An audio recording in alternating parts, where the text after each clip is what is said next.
देवताओं द्वारा स्थापित शिवलिंग के लिए 3 सेर नैवेद्य अर्पित करना उचित होता है और स्वयं प्रकट हुए स्वयंभू शिवलिंग के लिए 5 सेर।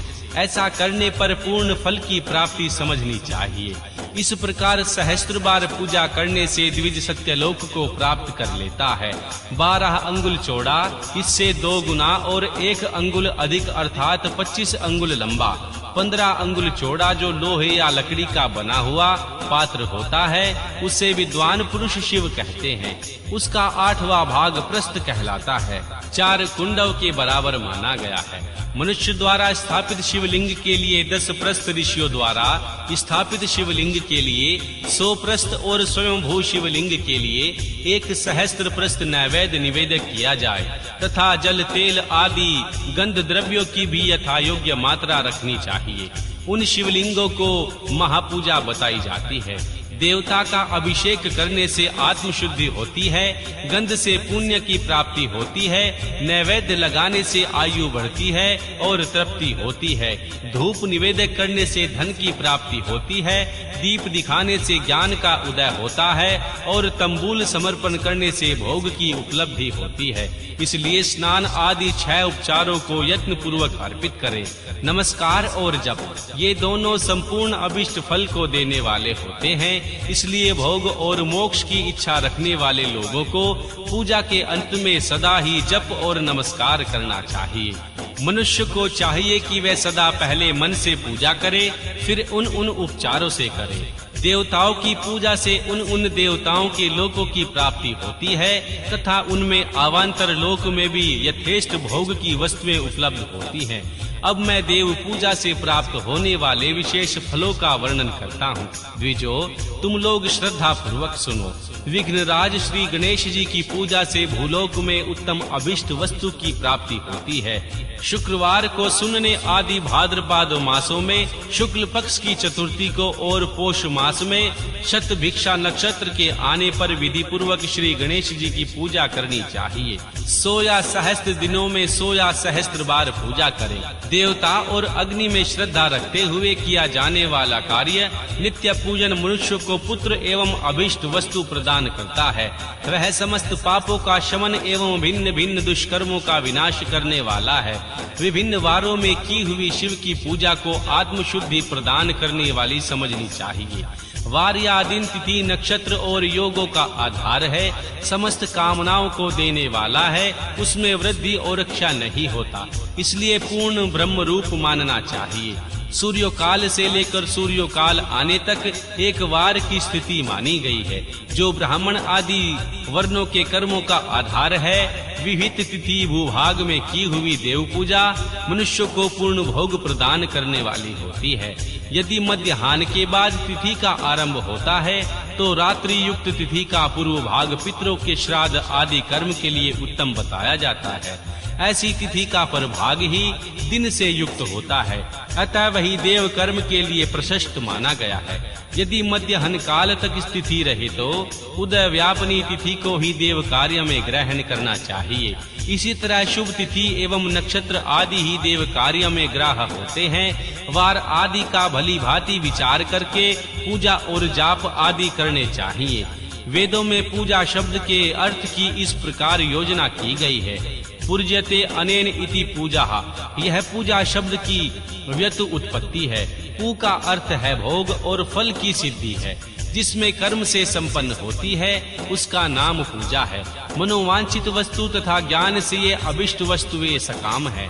भाव को ये अभिष्ट भोग अपेक्षित होता है और निष्काम भाव वाले को अर्थ परमार्थिक ज्ञान, ये दोनों ही पूजा शब्द के अर्थ हैं।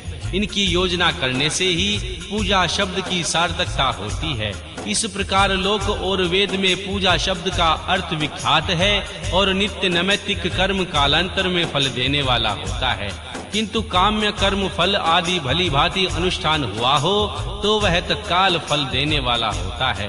प्रतिदिन एक पक्ष, एक मास, एक वर्ष लगातार पूजन करने से उन कर्मों के फल की प्राप्ति होती है और वैसे ही पापों का क्रमशः नाश होता है।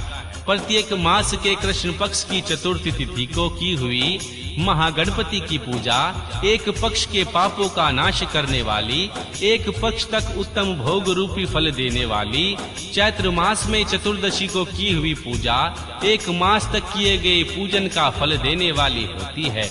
और जब सूर्य सिंह राशि पर हो उस समय भद्रपाद की चतुर्थी को श्री गणेश जी की पूजा एक वर्ष तक मनोवांछित भोग प्रदान करने वाली होती है, ऐसा जानना चाहिए।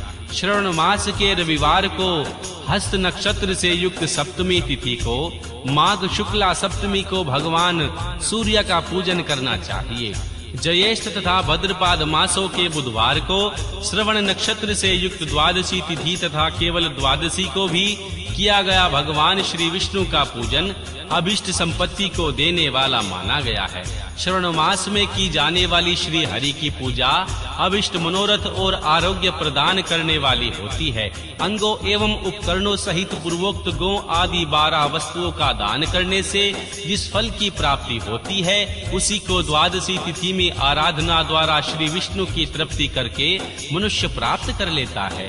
जो द्वादशी तिथि को भगवान विष्णु के 12 नामों द्वारा 12 ब्राह्मणों को षोडशोपचार पूजन कराता है वह उनकी प्रसन्नता प्राप्त कर लेता है। इसी प्रकार संपूर्ण देवताओं के विभिन्न 12 नामों द्वारा किया हुआ 12 ब्राह्मणों का पूजन उन देवताओं को प्रसन्न करने वाला होता है। कर्क की संक्रांति से युक्त श्रावण मास में नवमी तिथि को मृगशिरा नक्षत्र के योग में अंबिका का पूजन करे। वे संपूर्ण मनोवांछित भोगों और फलों को देने वाला होता है। ऐश्वर्य की इच्छा रखने वाले पुरुष को उस दिन अवश्य उनकी पूजा करनी चाहिए। अश्विन मास के शुक्ल पक्ष की नवमी तिथि और संपूर्ण अभिष्ट फलों को देने वाली है। उसी मास के कृष्ण पक्ष की चतुर्दशी को यदि रविवार पड़ा हो उस समय दिन का महत्व विशेष बढ़ जाता है। उसके साथ ही यदि आद्रा और महा आद्रा सूर्य संक्रांति से युक्त आद्रा का योग हो तो उन अवसरों पर भी श्री शिव की पूजा का विशेष महत्व माना गया है। माघ कृष्णा चतुर्दशी को की हुई भगवान शिव की पूजा संपूर्ण अभिष्ट फलों को देने वाली है। वह मनुष्य की आयु बढ़ाती है, मृत्यु कष्ट को दूर हटाती है और समस्त सिद्धियों की प्राप्ति कराती है। ज्येष्ठ मास में चतुर्दशी को यदि महा आद्रा का योग हो अथवा मार्गशीर्ष में किसी भी तिथि को यदि आद्रा नक्षत्र हो उस अवसर पर विभिन्न वस्तुओं की बनी हुई मूर्ति के रूप में भगवान शिव की जो 16 उपचारों से पूजा करता है उस पुण्य आत्मा के चरणों का दर्शन करना चाहिए। भगवान शिव की पूजा मनुष्य को भोग और मोक्ष देने वाली होती है, ऐसा जानना चाहिए। कार्तिक मास में प्रत्येक वार और तिथि आदि में महादेव जी की पूजा का विशेष महत्व है। कार्तिक मास आने पर विद्वान पुरुष दान तप होम जम और नियम आदि द्वारा समस्त देवताओं को षोडशोपचारों से पूजन करे। उस पूजन में देव प्रतिमा ब्राह्मण तथा मंत्रों का उपयोग आवश्यक है। ब्राह्मण को भोजन कराने से भी वह पूजन कर्म संपन्न होता है। पूजक को चाहिए कि वह कामनाओं को त्याग कर पीड़ा रहित शांत हो देवराधन में तत्पर रहे। कार्तिक मास में देवताओं का यजन पूजन समस्त भोगों को देने वाला, व्याधियों को हर लेने वाला तथा भूतों और ग्रहों का विनाश करने वाला है। कार्तिक मास के रविवार को भगवान सूर्य की पूजा करें और तेल तथा सूती वस्त्र आदि देने से मनुष्य के कोढ़ आदि रोगों का नाश होता है। हरे काली मिर्च वस्त्र और खीरा आदि का दान और ब्राह्मणों की प्रतिष्ठा करने से क्षय के रोग का नाश होता है। दीप और सरसों के दान से मिर्गी का रोग मिट जाता है। कृतिका नक्षत्र से युक्त सोमवारों को किया हुआ भगवान शिव का पूजन मनुष्य के महान दरिद्रता को मिटाने वाला और संपूर्ण संपत्तियों को देने वाला होता है। घर की आवश्यकता सामग्रियों के साथ ग्रह और क्षेत्र आदि का दान करने से भी उक्त फल की प्राप्ति होती है। कृतिका युक्त मंगलवारों को श्री स्कंद का पूजन करने से तथा दीपक एवं घंटा आदि का दान देने से मनुष्य को शीघ्र ही वाक सिद्धि प्राप्त होती है। उनके मुंह से निकली हुई एक बात सत्य होती है। कृतिका युक्त बुधवारों को किया हुआ श्री विष्णु का यजन तथा दही भात का दान मनुष्य को उत्तम संतान की प्राप्ति कराने वाला होता होता है। कृतिका युक्त गुरुवार को धन से श्री ब्रह्मा जी का पूजन तथा मधु, सोना और घी का दान करने से मनुष्य भोग वैभव की वृद्धि होती है। कृतिका युक्त शुक्रवार को गजानन श्री गणेश जी की पूजा करने से तथा गंध, पुष्प एवं अन्न का दान देने से मानव के भोग्य पदार्थों की वृद्धि होती है।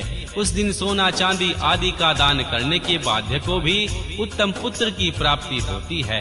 कृतिका युक्त शनिवार को दिक्पालों की वंदना, दिग्गजों, नागों और सेतुपालों का पूजन, त्रिनेत्रधारी रुद्र, पाप हरि भगवान विष्णु तथा ज्ञानदाता भगवान ब्रह्मा, आराधन और धनवंतरी एवं दोनों अश्विनी कुमारों का पूजन करने से रोग, दुर्मृत्यु और अकाल मृत्यु का निवारण होता है तथा कलिकालिक व्याधियों की शांति हो जाती है।